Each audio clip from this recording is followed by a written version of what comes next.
Hello and welcome back to the shop. Today we have a fun project. We're going to make this look like this. What are these, you might ask? Well, if I told you, I'd have to. These are toe brake actuators for a commercial flight simulator, a Jetstream 31 sim to be exact. The one these go on happens to be pretty old, and naturally, with an older piece of equipment, it suffers from the occasional mechanical failure. There are not very many of these sims left in the wild. Wow. So replacement parts can be hard to find. Compounding that, several years ago, the toe brakes for this particular sim were modified. So these are specifically made for this simulator. Now I use the term made loosely. These have been modified from hydraulic actuators to electric, where instead of pushing hydraulic fluid into a load cell to give an electrical output, we have a rotary potentiometer that is mounted here.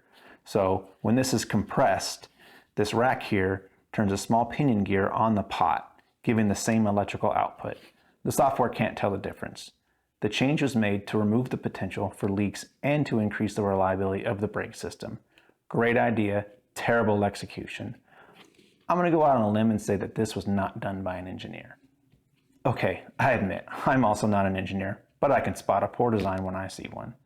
Alright, to be fair, I wasn't there. I will give them the benefit of the doubt. Maybe this was the best they can do with what they had available to them at the time. But it's now 2020, the world is ending, and I have to fix these before that happens.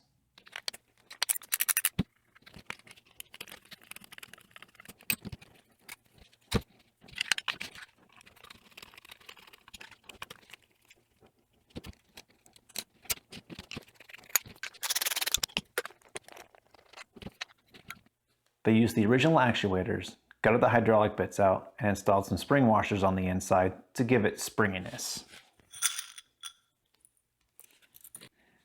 These clamps were made to hold the rack and the rotary pot. But after they gutted these, they JB welded the dust covers back on to give these something to clamp onto. Well, as you could imagine, with this clamped down tight, it just crushes this outer dust cover. So when this is compressed, the dust covers just rub together. Not only that, this clamp interferes with the mounting bolt for the pedal rigging rod. Needless to say, all that rubbing and grinding will eventually break this JB weld. You could even see here there are two colors of epoxy on there, so I know this has been broken and repaired before. The simulator has 4 of these, and I'm pretty tired of climbing into the footwell of the sim every time one of these breaks. So I've taken it upon myself to come up with a more permanent solution. Come on over to the lathe with me and I will show you. First, I need to remove this JB weld to get the dust cover off. Unfortunately, there's not much here for the lathe chuck to hold on to. And this is pretty big and it's very deep, so I can't use my live center to give this some tail support. But I did happen to find one of my transfer punches is a nice slip fit in this hole. So I could put this in the drill chuck in my tailstock to give this some support.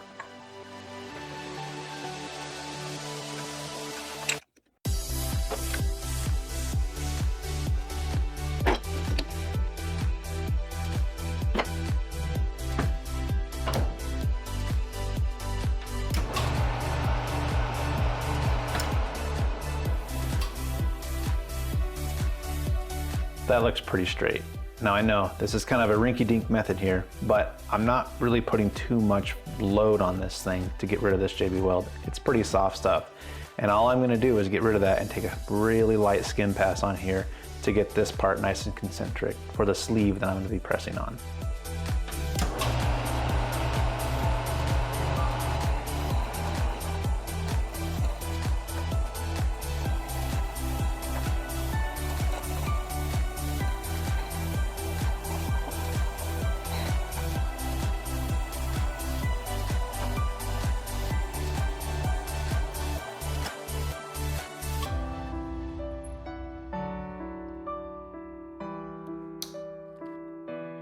So it looks like I got it off the surface of that, nice and clean.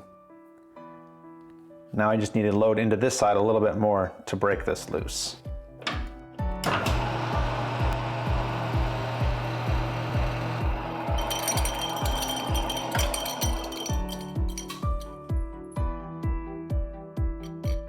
And there we go.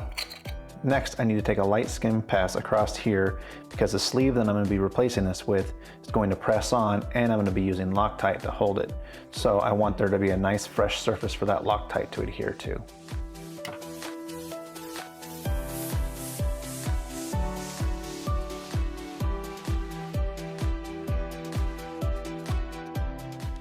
That'll do just fine.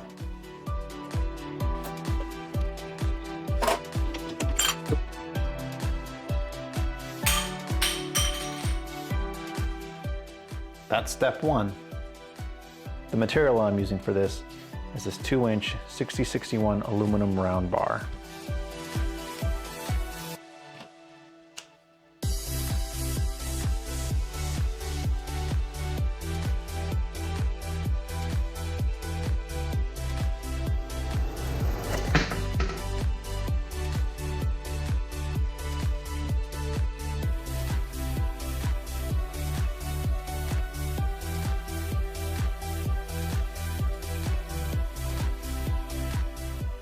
I'm not really going for perfection here because when I do start taking material off, it all will end up being concentric, but I want to start out as close as possible.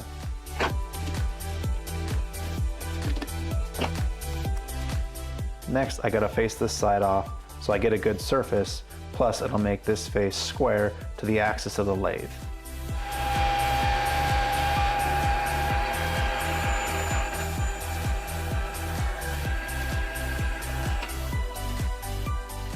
My tool is just a little bit below center, but it's not that bad. I could just file off this little nub here.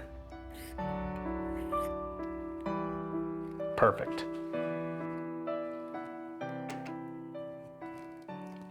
Next, I'm going to drill the inside features of the part.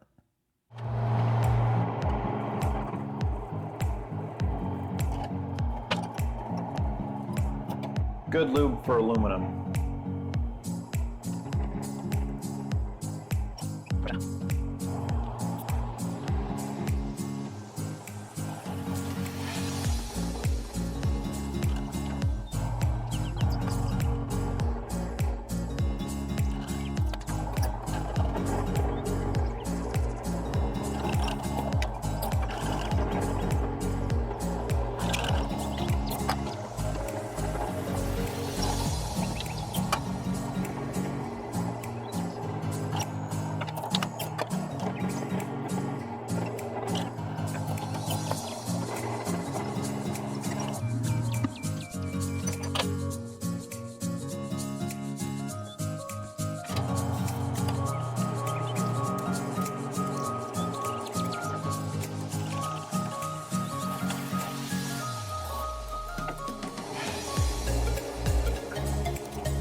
Now that I have that bored out to fit this, it's time to get some Loctite on it and get it shoved in there so it can sit overnight and cure.